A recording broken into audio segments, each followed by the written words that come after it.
Welcome, everyone. I'll just give it a few seconds to make sure that we have lots of participants with us. So we'll get started in 10 seconds or so.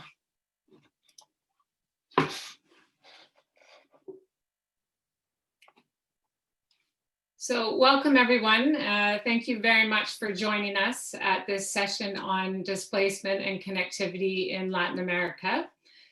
My name is Kimberly Brown, and I lead the Mobile for Humanitarian Innovation program at the GSMA. I'll say a few things about the work of our program in a few moments, but I'd like to very much warmly welcome you all to this session and give you a bit of information about how we'll spend this hour together. We're going to start today by showing some stories that come from our Mobile Stories project, and then we'll hear from our two panelists that we're very fortunate to have with us here today, Erica Perez Iglesias from UNHCR and Megan Lopez from the International Rescue Committee. I will introduce each of them in turn before we hear their interventions. And today in this session, we'll be exploring the critical importance of access to mobile technology and essential information sharing among refugees and returning migrants in Colombia, El Salvador, and Honduras. So just to briefly introduce the Mobile for Humanitarian Innovation program. The work of our team is to strengthen the role and sustainability of mobile-enabled services in humanitarian response. And we do that a number of ways. We do that through catalyzing partnerships. We bring together mobile operators and humanitarian partners. We're very happy that some of our partners are here today in this panel. We invest in innovation through our Humanitarian Innovation Fund. We unlock policy barriers through our advocacy work. And we build a learning and research agenda to inform the future of digital humanitarian assistance. So we see that people who are affected by humanitarian crises, and that includes people who are displaced, continue to prioritize mobile technology. And that's not only as a means to communicate, to seek information, and also to reunite with loved ones, but also we see that's increasingly as a tool to access humanitarian assistance and also to become more financially resilient. Our program is funded by UK aid from the UK government. I'm really pleased that we have interpretation today, and that's provided by Interprify.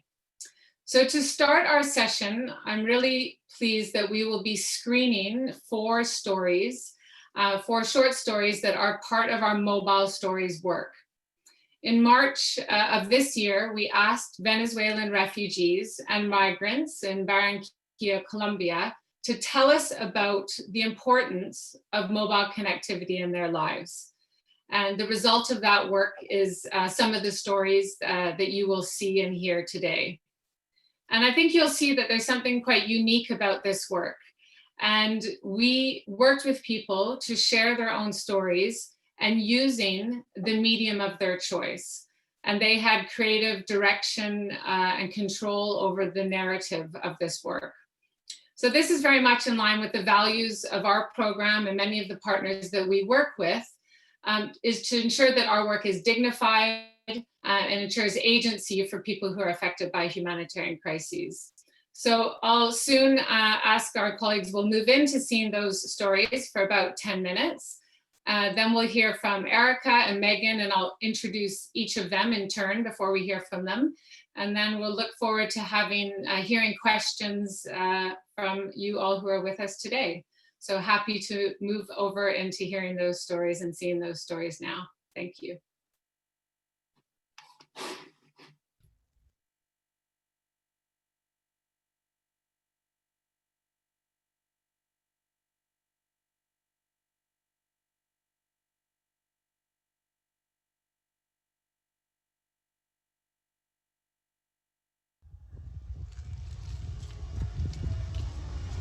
Soy venezolana, aquí estoy para contarles parte de mi historia, cómo llegué aquí a Colombia.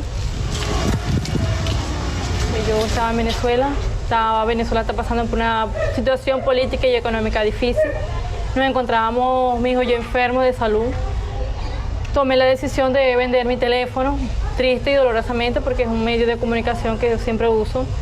Lo tuve que vender para trasladarme aquí hacia unos familiares que tenía, quienes me brindaron el apoyo. ¿Cuando vendiste el teléfono te alcanzó para llegar aquí a Colombia? No, mis familiares me transfirieron hasta Maicao un dinero, con eso completé para trasladarme hasta Barranquilla, donde se encontraban mis primas y familiares, pues, que me estaban esperando para estar ahí con ellos, pues.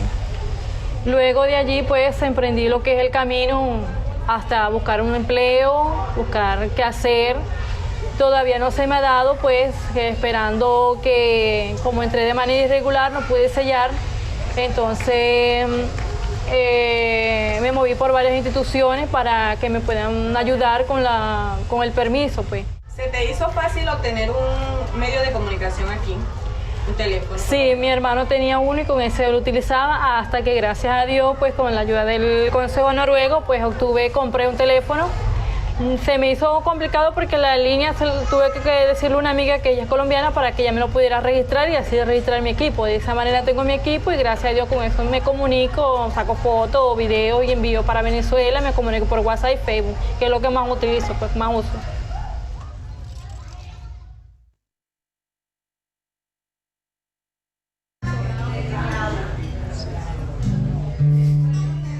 Mi nombre es Andrew y mi proyecto de emprendimiento cultural se llama Wansi.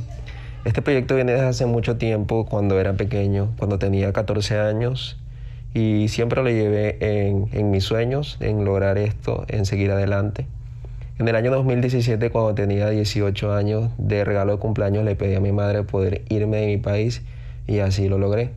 Me fui a Santa Marta, en Colombia, y empecé trabajando de lo que saliera, como cualquier migrante, buscando la forma de sobrevivir y de poder acoplarse también a las nuevas culturas, al nuevo país. Y bueno, uno como venezolano nunca puede dejar de tener los sueños en la maleta, es algo que siempre llevamos en nuestro corazón, y con disciplina y fe es que se logran las cosas. No solamente poder acoplarnos, sino también en hacer amistades, en poder buscar formas de superarse, formas de tener conexiones, unas nuevas formas también de mostrarle a uno lo que uno está haciendo y lo que llevaba haciendo anteriormente en su país. Les digo a todos los venezolanos y cualquier migración y desplazado que nunca dejen de creer en uno mismo.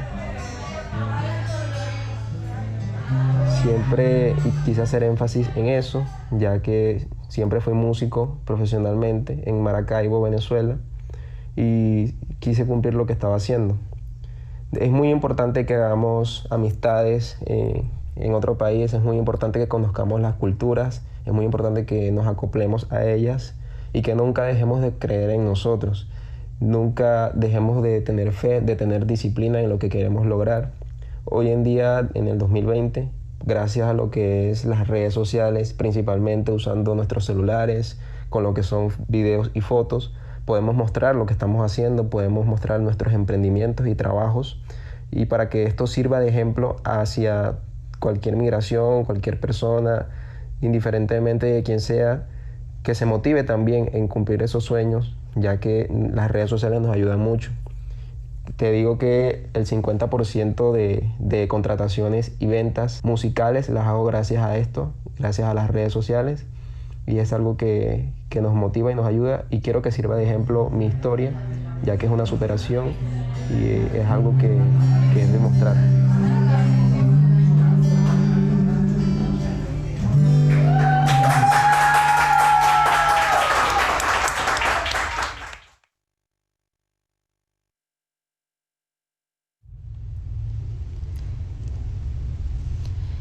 Jesús es el único alumno que permitimos que llegue tarde a la escuela.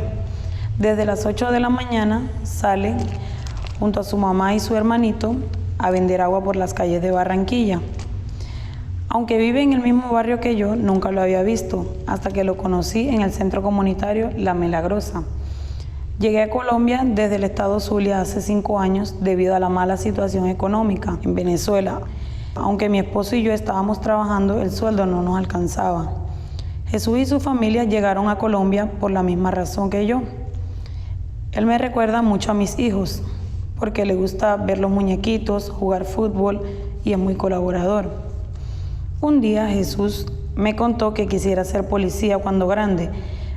Me da alegría saber que de todos los profesores me escogió a mí para contarme sus cosas. El niño está pasando por una situación muy difícil. Sus padres están separados y sus abuelos siguen en Venezuela. Frecuentemente me dice que quiere devolverse a Venezuela, ya que desde que se vino no sabe nada de sus abuelos y primos. No me gustaría que se fuera a Venezuela, porque no hay ningún futuro para él. Desde el año y medio que lleva aquí, no se ha podido comunicar con ellos, porque no tiene datos en su celular. Si ayer me quedé sin datos y me siento incomunicada, ¿cómo se sentirá él que lleva año y medio sin saber de su familia?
So those are just 4 of those mobile stories that are part of a broader series, and we hope that you'll have the chance to view the rest of them in time.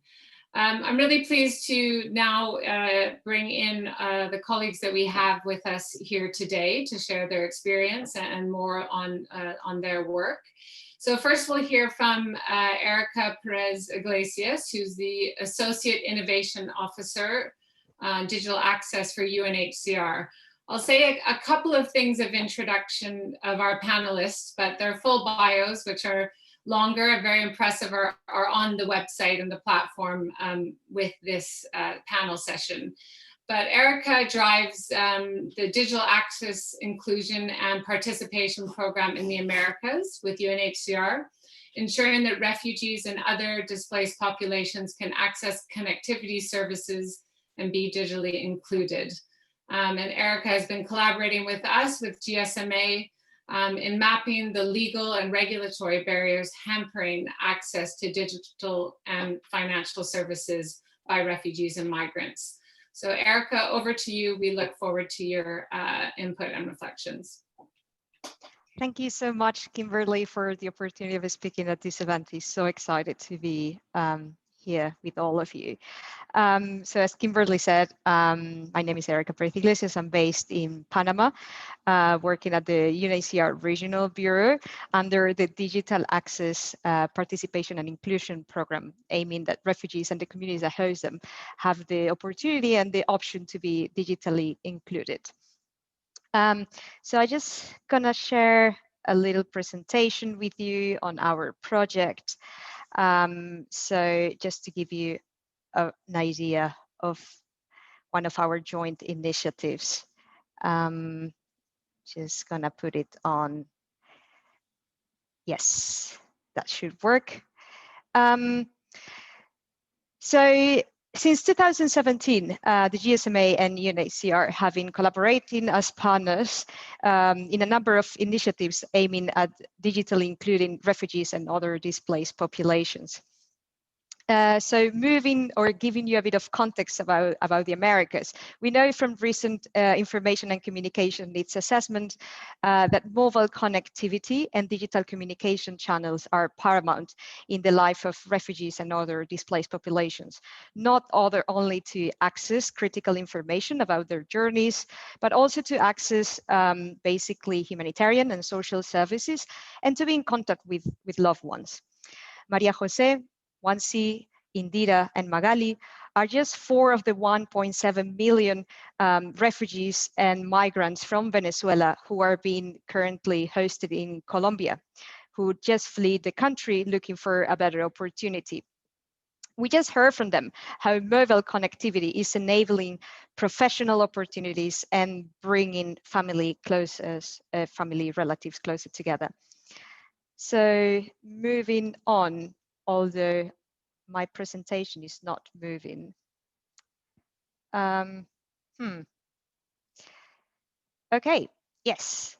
So in the Americas, we are just facing the biggest population movement in the whole recent history of Latin America. And this is represent one of the largest external displacement in the world. So together with the GSMA, we wanted to know basically what was the role that mobile connectivity was like playing in the life of these refugees and migrants in the region. Mainly, we wanted to hear from these stories firsthand. So this is how the participatory storytelling project was born. Through storytelling, we can transmit values and views, and we can also change and challenge behaviors and perceptions. So a collaborative approach was underpinning this whole process. But why did we choose Colombia? So Colombia is usually the first destination in the journey of many Venezuelans fleeing their country. So we thought that it would be the most representative country in the region to represent the topic that we would like to focus on. So just before continuing, the pictures in this presentation are just before COVID times. So where social distancing and mask meant very little to all of us. So we spent 2 weeks in Barranquilla, in the northern part of Colombia, in March this year, working hand in hand with Venezuelans forcibly displaced to capture their views and perceptions about mobile connectivity through different communication methods. Those were ranging from video and photography to basically writing and audio. Of course, there was a natural inclination or desire to work more on the photography and picture one, because these are the methods or the mediums that people are usually most familiar with. But we had very positive experiences of Venezuelans who decided to opt for joining the audio and writing sessions where they had to put their skills into best use. So the mantra for this project was Venezuelans are the owners of these stories, and they have control over the way how these stories are told. This was the first experience for both the GSMA and UNHCR to work in a project of such nature, and as such, it was also a learning experience for both parties. This picture, for example, was taken on day one, where more than 70 people showed up at the presentation of the event. And we were quite impressed, actually, by the interest generated and how participants, they were super eager to learn new things and to try new techniques. So the idea was the participants had complete control over the information shared and how this was captured, right? So of course, following some guidance provided by the creative team, giving participants interest, the creative team had to even adjust the production schedule to accommodate as many participants as possible. So usually each group of people would go through 2 sessions during these 2 weeks, one more focus on the basic techniques and basically basic knowledge on each of the medium that they've chosen. And the second session was more focusing on applying those techniques, so a much hands-on approach to each of those methods.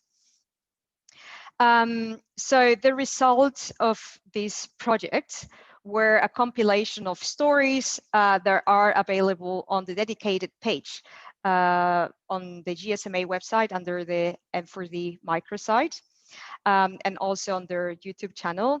And the GSMA and UNHCR are also disseminating these stories on a weekly basis on their social media channels. So what have we learned from this experience? Overall, the project was very positively received by refugees and migrants. They were even asking like when the second session of this project was gonna take place. To us, the stories collected are just a reflection of the reality for many displaced populations in the Americas. So connectivity is the key to unlock many possibilities for people in vulnerability situations, and to make sure that these are not further marginalized. Situations, for example, like COVID-19 pandemic, have highlighted the importance of having access to connectivity services by the refugee and migrant community, as they can improve the livelihood opportunities of refugees and migrants, also access to humanitarian and social services, and be in contact with family and loved ones in times of isolation. So basically, leaving no one behind. We learned through the participants that refugees consider, for example, connectivity or mobile connectivity, one of the most valuable things in their lives. But unfortunately, many people like Maria Rosa have to sell their devices during their journey to be able to fund their trip out of the country, leaving them offline and in a more vulnerable situation. We also know, like from the interactions from this project, that refugees are still facing barriers in being digitally included. These range from affordability barriers that mainly relates to phone and data plans, and basically also having to face non-conductive regulatory environments where registration of personal devices, for example, through email numbers or registration of SIM cards, are not facilitated, as many refugees and displaced populations are often lacking the ID documents that are legally required to access those services. And this basically goes in line with the findings of the Desplazados and Desconectados South America report that the UNHCR Innovation Service was undertaking with the support of the GSMA early this year. So among the main findings, well, this report was basically exploring the legal and regulatory barriers to access connectivity and financial services in 5 countries, which were Brazil, Chile, Colombia, Ecuador, and Peru. So among the main findings is that we observe that across the 5 countries, there are still like some kind of legal barriers for refugees and migrants to legally access these services. Because they are mainly related to ID requirements. Additionally, from our engagement with refugees and migrants from the region, we know that informal workarounds are common, but they're not sustainable and they're disempowering in the long term. So basically, tight access requirements can inevitably put our refugees and migrants in a more vulnerable position. We will continue advocating and working together with governments, with service providers, with regulators, and with other humanitarian organizations to create like favorable conditions, overcoming any possible access challenges to ensure that displaced people like Maria Rosa, Wansi, Magali, and Indira are digitally included and can leverage the benefits associated to mobile connectivity to build a better future for themselves and for their families. So many thanks for your time and attention. I'll pass it over now to Kimberly and Megan Lopez from IRC to continue with this session. Thank you. Great, thanks very much, Erica. It's great to hear this from you and also to hear how well it's received. And I know that this was something that you completed just as the COVID kind of situation and emergency was starting, and you reflected a bit on, I mean, the huge amount of things that have changed, and especially for people affected by crisis during this time. So I know we'll have a chance to ask you some questions after. So really pleased to hear next from Megan Lopez, who is the Regional Vice President for Latin America for the International Rescue Committee. The International Rescue Committee is a partner of ours, also a recipient of the Mobile for Humanitarian Innovation Fund, a grantee funded by UK Aid, the UK government. So Megan is a doctorally prepared board certified family nurse practitioner and has a huge amount of experience working with vulnerable communities internationally. We are going to hear from Megan on providing accessible digital information for the most vulnerable. Megan leads the IRC's Latin American response to the humanitarian crisis across the region. So Megan, I'll hand over to you. Go ahead. Thank you so much, Kimberly, and it's a pleasure to be able to speak with all of you today. We are really excited to talk about this collaboration with GSMA and supported with UK Aid. The project that the IRC has with GSMA is specific to El Salvador and Honduras, but it's under our Northern Central American program, which also does include Guatemala. Let's see. Sorry, seeing if, there we go. I'll share a little bit about IRC. We are a humanitarian organization. We work in over 40 countries. The countries you can see here are part of our Latin America response, including Mexico and cross-border response, as well as Colombia and Venezuela. And the IRC was formed actually at the suggestion of Albert Einstein, which is an interesting piece of our history, when he himself was a refugee and came to the United States. And we continue that work to this day, helping people who are fleeing from crisis and from disasters and violence to seek to recover their lives, regain power, and be able to rebuild their lives in whatever context that looks like going forward. This means that we work with people who are internally displaced, refugees, and also with host communities and countries as well. We have programming in health, protection, education, governance, and livelihoods and emergency response. In Northern Central America, as I mentioned, the two countries that we're working in with GSMA are El Salvador and Honduras. And the interesting piece about Central America, as Erika was talking, it's a well-known humanitarian crisis globally. When we look at Venezuela and Colombia and the micro-region through to Peru and Ecuador and beyond. However, Central America continues to be an undeclared humanitarian crisis. And this is especially striking given the variety of underlying factors and ongoing migration patterns, internal displacement, violence, as well as the recent natural disasters, including hurricanes in the past month or so. So when we look at Central America, this is a beautiful picture of San Salvador. We see sort of at that macro level, we see a really young population. In El Salvador, 47% of the population, and in Honduras, 52% of the population are under 25 years old. And what we see is that jobs are really not keeping a pace each year, as there are more people that enter the job market. There are not even enough jobs to meet that new demand.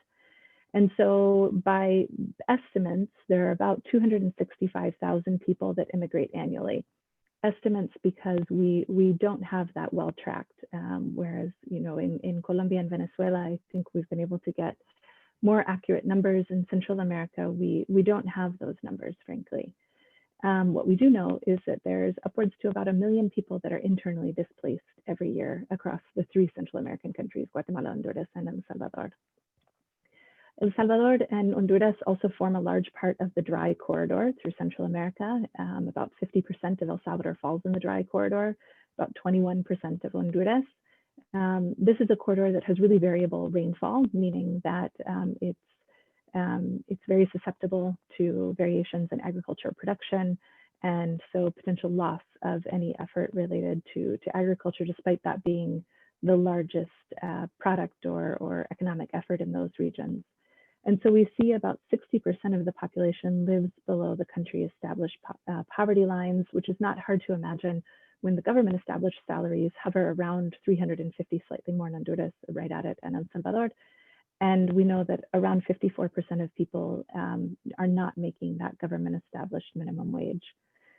Where all of this was very difficult pre-COVID, when we look at the loss of jobs in the informal sector, the very radical COVID prevention measures, lockdown, quarantine, we know that it has become even worse in COVID. And in fact, what we have seen prior to COVID is that both El Salvador and Honduras hold the unfortunate distinction as the highest femicide rates in Latin America, at 6.8 per 100,000 in El Salvador and 5.1 per 100,000 in Honduras. And perhaps more strikingly, as sort of an additional factor, we know about the control of non-state armed actors. I prefer to use that terminology because frequently when we're talking to people outside of the region, if we talk about gangs, we get this very like Hollywoodized version of like Boys in the Hood, or kind of different Hollywood movies that have drawn this picture of what a gang looks like. And really, when we talk about Central America, it is that it's non-state armed actors who have taken complete and total control over a territory, and their efforts pull things in. They make your world a little bit smaller. They make it very dark, very lonely. And so we see that that the community reality is a closing in. It's a darkness. It's a loneliness. We see gangs enforcing quarantine, for instance, as a result to COVID, which is not a far leap because of their already tight control of territory and tight control of boundaries and borders. Watching people, having lookouts at the borders of their controlled areas, watching and seeing what bus you get on, where your children are playing, watching and seeing what girls are beginning to become of age or not. And as we've seen during COVID, we've seen that this year in 2020, there's been a radical increase of abuse for women who are now trapped in their communities, trapped in their homes with their abusers.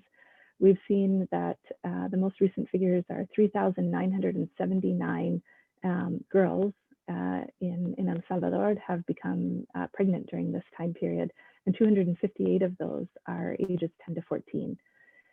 There's an estimate that 7 women or girls a day are sexually abused, sexually violated, and we know that that number is a radical underreport.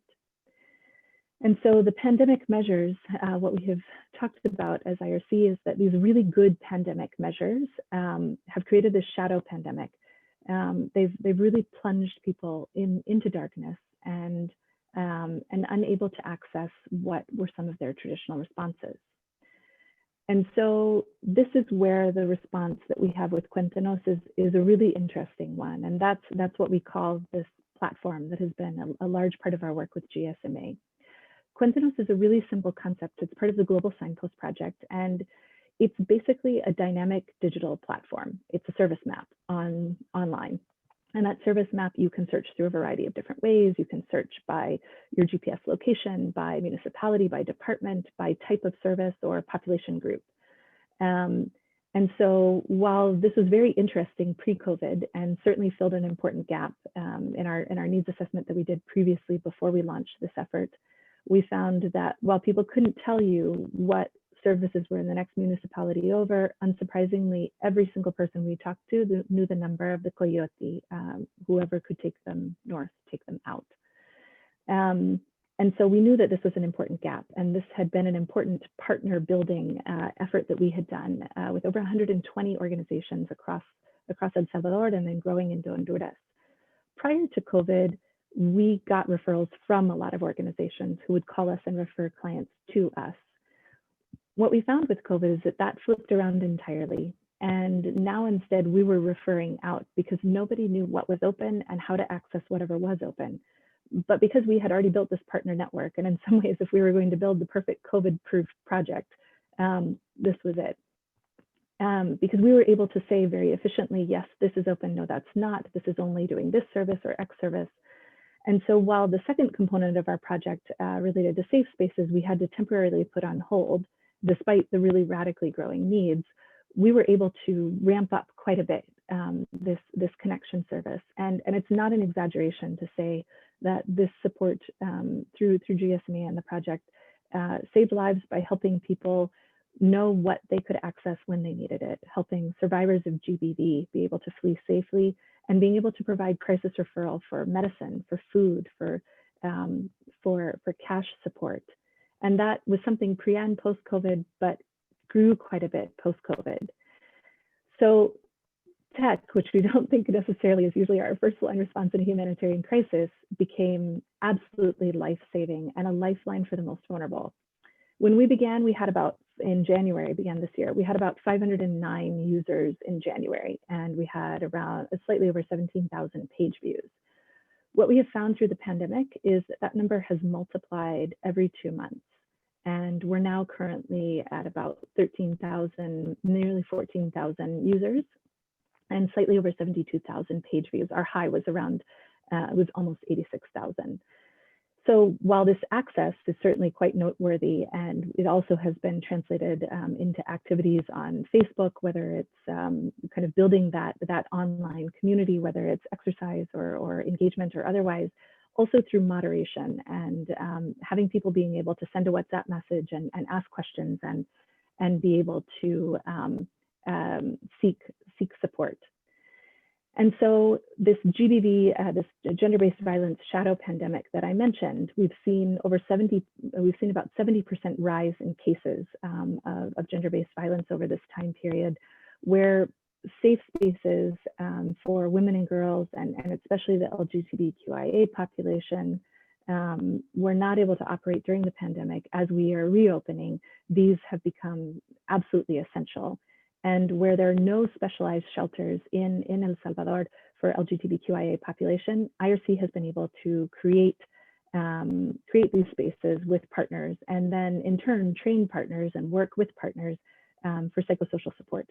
In Honduras, as the 3 hurricanes have hit, the 2 in the past month, we've had over 300 calls a day that we're fielding and helping people connect with the resources that they need. So this support through GSMA has really been innovative funding, and it has in fact inspired others to join and to look at how they can support this type of interaction as well.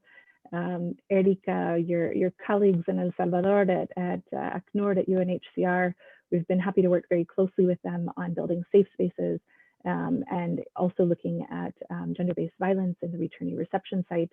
And so it has been really a catalyst of building funding.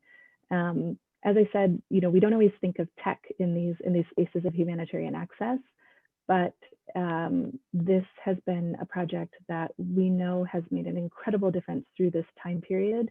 And despite, of course, a lot of turning initially with COVID, it has proven to be surprisingly COVID-proof. And so we're incredibly grateful for the support both from GSMA and from UK Aid, and really look forward to continuing to talk about this.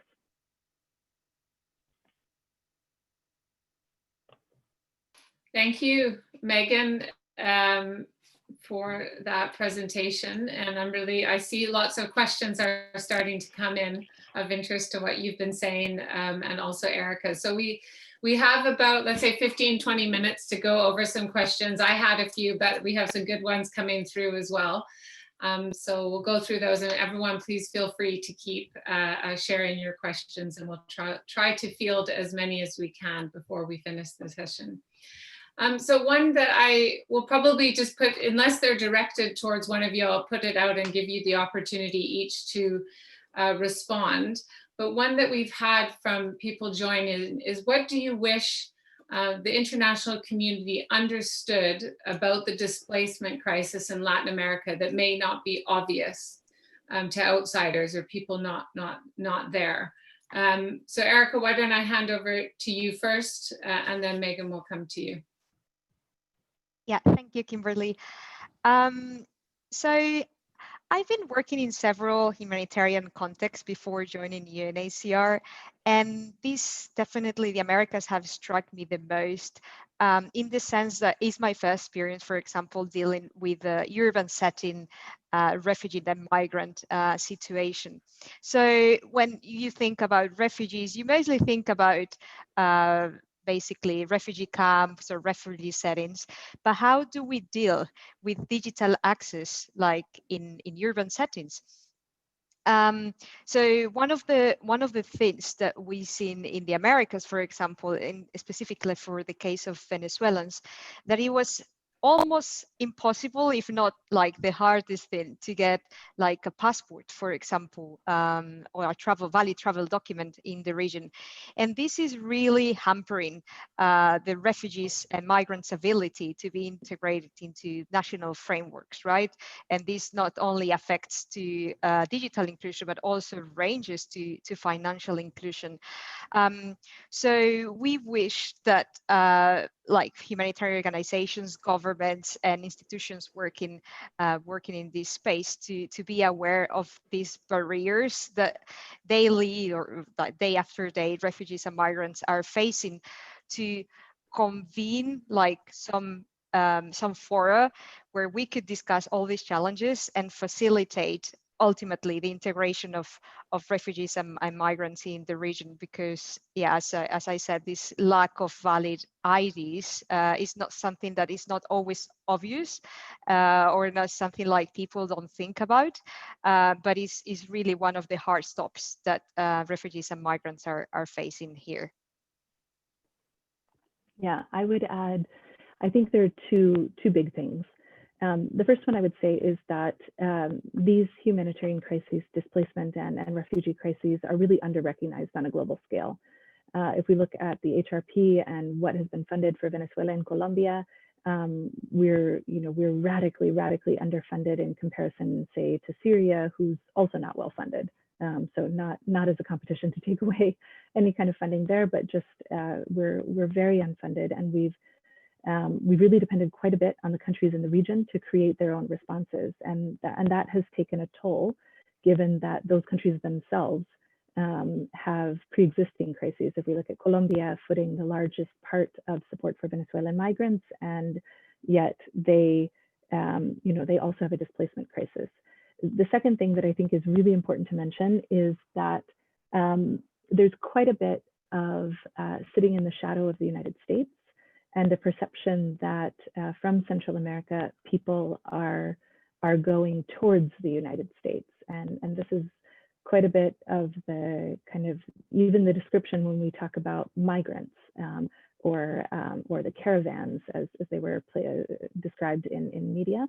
And I think the really important thing to understand about Central America is that nobody is going towards anything. People are going away from something. It's not that people think that it's a brilliant idea to walk 6,000 miles and go across multiple gang and narco traffic territory and risk all of these things. 60% of women reported being violated in their journey up to the northern Mexico border. Nobody thinks that's a great idea. What they realize is that where they are is such a difficult situation that they're hoping for something better. And so it doesn't really matter what immigration policies you might throw in place or barriers that you might throw in place. It's a survival that people are looking for. And if you can't provide them a different way to survive, whether that's access to information so they can make different choices, or whether that's cash support so that they actually have an option to make different choices, it isn't going to be a changed situation, because they're running from something as a survival act.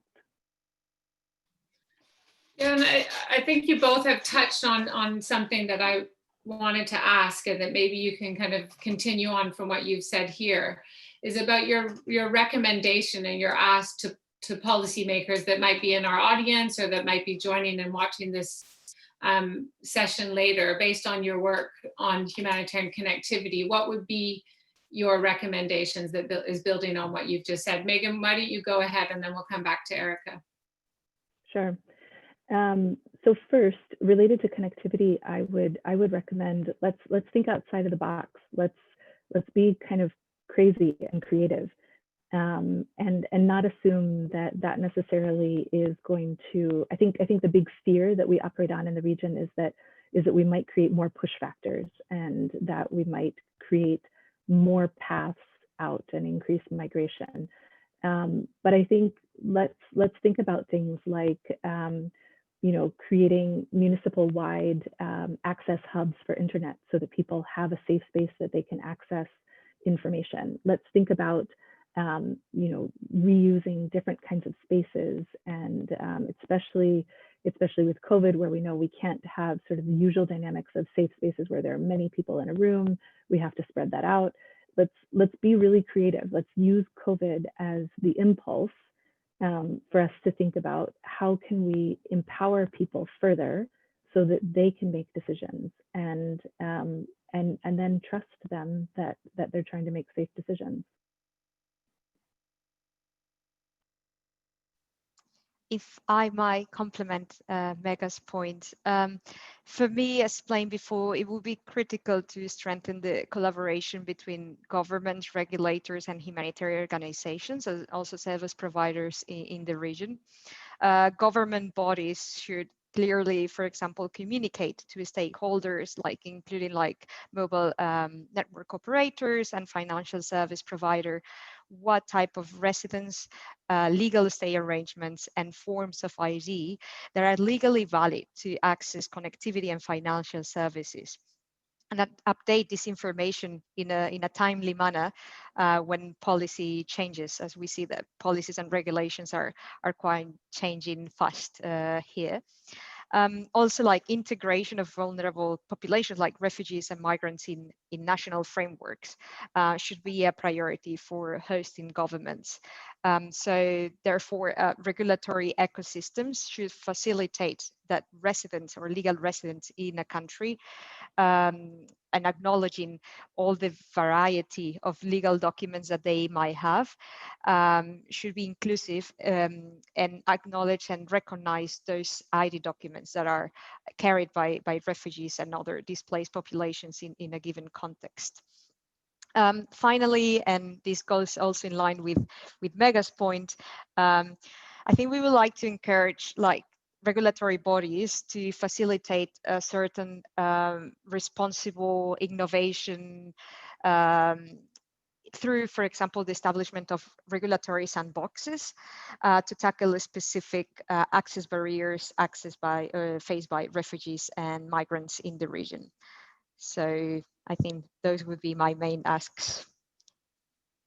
Thank you both. I wanted to ask a question about partnership or different types of partners working together. So the broader question around the opportunity for humanitarians and the private sector to collaborate in the region. And we also had a specific question that came through, Megan, for you around, do you see opportunities for greater engagement with network operators to facilitate greater access to the platform? So maybe, Megan, if I can go to you first, but then Erica, come to you after more about, also the broader partnership question between private sector and humanitarian organizations. So Megan, go ahead. Yeah, I would start by actually talking about a little bit about the partnership, if I'm allowed to. I think that the partnership piece is really important and cannot be underscored enough, because the reality is, even if we got the full HRP funded in Venezuela, even if we got an HRP, a humanitarian response plan, funded in Central America, no one body really can fund that enough. If we get USAID support to return and invest deeply in Central America, if we get the Swedish funds, whatever it is, it's not going to be enough. And the private sector, of course, is measuring, how to invest and what is the return on that investment. The point is that only by having that collaborative approach do we really have any possibility for moving forward. And one of the things that we've been able to do in a really exciting way with Cuéntanos is to build that partnership base. And that's from a micro to really a macro level. So on a micro level, there's one of my favorite stories, because it was after living in El Salvador for many years, it was so visually striking to me. We had a woman, a trans woman, who was in a certain area of the country, and she called us and needed to get out from where she was. And because of the partnership, we were able to very quickly map what other partners were in the region who could support that. And the only partner that we had in the region was a military base. And you can imagine telling somebody who's terrified, oh, just drive up to the military base. That was probably one of the very least likely places that she thought she was going to get support. And yet, they had agreed to be a partner, and they had agreed that, they would support people fleeing from crises. And so they did support her, and we stayed on the phone with her, and she got to the Capitol and was connected with the organization that was able to support her. And then at the next meeting that we had, where it was all partners and sharing sort of updates and different pieces about the site, this very correct military man in full dress came up to one of the leading LGBTQIA advocacy organizations and said, "What happened to her? Is she okay?" And it was just this really lovely moment of connection that was very authentic and was built through this access point, through this fully digital, connectivity, and yet translating that into direct human connectivity. And so I think that partnership on the macro level is something that we need to be able to expand on an even greater level. If you look at especially Central America, there's not one factor that you can say is causing neither internal displacement nor migration. If you ask people when they have left, was it because you didn't have a job? Yes. Is it because you want to work? Yes. Was it because of violence? Also yes. Is it family reunification? Also yes. I mean, you can ask a whole host of questions and they're all yeses. And so it's really about the tipping point, and do people have enough supports that they can figure out a way to create a safe space for them and their families to stay where they would like to, which actually is their own country, or is in a country that is known to them and familiar. And so I think that's where the private sector really comes in thinking creatively about what are the factors we can create to make anchors, to make a viable and realistic way that people can stay. As IRC, I can't create all of those, and neither can UNHCR, and neither can any other organization. But planning and working as a partnership instead of sort of one-off efforts or each organization going on its own, a collective effort is much more likely to resolve this problem that has so many really deep-rooted factors.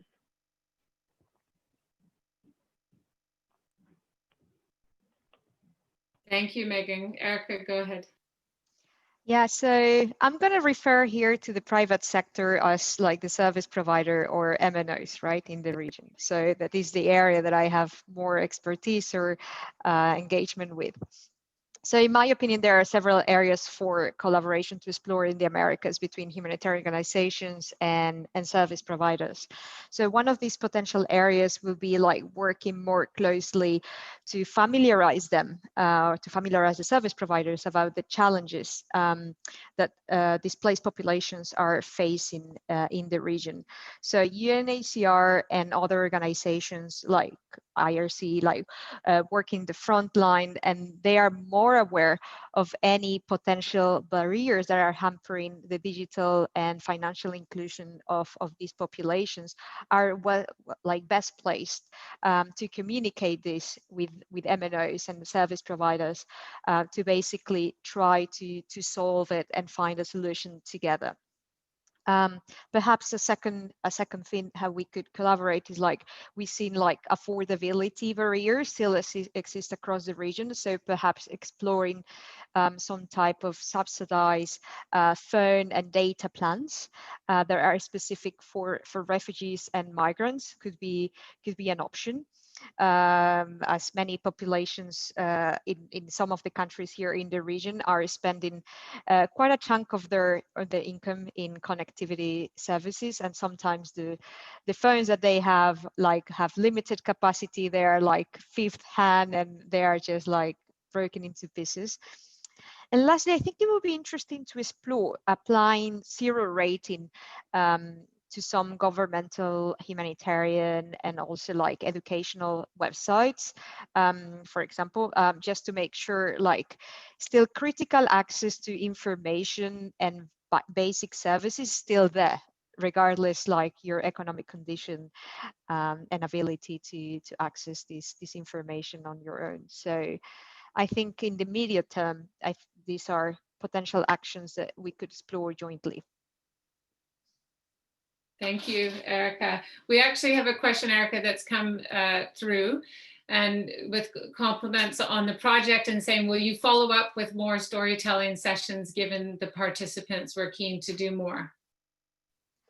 it depends on our collaboration, Kimberly. The GSMA and UNHCR from our side, we are completely open to do so. I think it would be perhaps good to replicate this and see in other contexts, not perhaps linked to the Americas, but just to compare notes basically and see also to hear firsthand from refugees and asylum seekers in other locations what's the role of that mobile connectivity plays in their lives. So yeah, definitely from our side, we will be happy to work together with the GSMA on this again. Great, good to hear. We have just 3 or 4 minutes left, so I just want to give you each the opportunity to add anything else. I wanted to ask, I mean, broadly, I think you both have really highlighted the importance of connectivity and how important that is in the work you do and the communities that you work with and that you serve. And I just wanted to say, is there anything that you want to add, or is there anything that you want to highlight about this year and the COVID-19 pandemic and how you have seen that shift in humanitarian need or the importance of connectivity in that? So I'll just hand over first Megan to you, and then Erica for just 1 or 2 minutes last before we close, and give you a last word. So over to you, Megan. Sure. So I guess the first thing I would say is that while we have seen need and the impact to existing vulnerable populations become even greater through COVID-19, where we knew that populations were vulnerable beforehand, or we had targeted them beforehand for support, that need has radically increased. We have seen, some supports were unable to occur during the worst of the pandemic and the quarantine. And some of those have not come back online and may not come back online again. And I think that, as we think about this next period, and it's not the new normal and it's not post-COVID, it's this next period where we continue to manage what COVID will look like in the coming year or beyond, hopefully with a vaccine. We'll see how that works out. We need to continue some of that creativity and adaptability that was part of what we all had to do during the worst moments of COVID. And in that, it requires us to sort of break with the schemas that we've been operating under. And I think it's actually a really interesting opportunity, a really liminal moment, a moment where we can radically re-envision. And I think that has to necessarily include a greater empowerment of beneficiaries. Instead of you arrive at a site, you get a service, it's providing them access and ways to choose what service and be architects in their own path and their own solution. It sounds quite glib to say, but saying, I would say even, that cell phones and cell phone access and connectivity become a life-saving tool. And, and this is from a humanitarian organization that much of our service is direct service worldwide. But it's a very simple thing, but it allows somebody to not be trapped in a situation, to be able to make good decisions instead of just the next decision that presents itself. And so I would challenge all of us, whether humanitarian organizations or development or policymakers or donor agencies that are on this call, to really use this as a liminal change moment. Thank you, Megan. Erica? Yeah, just agreeing with Megan, basically. I mean, situations like COVID-19, and also we were kind of immersed in the digitalization of aid and moving towards more remote assistance. COVID-19 has taught us many lessons about how an efficient humanitarian response could be underpinned by mobile connectivity. So that means that connectivity should be only a nice thing to have for humanitarian humanitarian emergencies and for refugees and migrants, but it should be a right for displaced populations. Because some of the practices that humanitarian organizations put in place during this COVID-19 response to ensure continuity of services, continue to provide vital information and access to a different variety of services are here to stay. So we should build on the lessons learned that we managed to collect during this period, and we should ensure that ultimately an efficient humanitarian response is basically linked to mobile connectivity and can also increase the self-resilience of refugees and migrants. So we need to make sure that we are providing, or we are able to get an inclusive and affordable and relevant connectivity for our refugees and migrants in the Americas. Thank you, Erica. We are just up on the hour, so I'm going to leave it there. And I saw some more questions coming in. So I just want to thank, first of all, everyone who joined us today from around the world for the questions. I'm sorry we didn't get to all of the last ones. Thank you, Megan. Thank you, Erica, very much for your contributions. It was really nice to meet you today in this panel. So just to close, say also thank you for the UK government who supports our work, for our interpreters today that came from Interprify. Thank you all for joining us, and enjoy the rest of the event.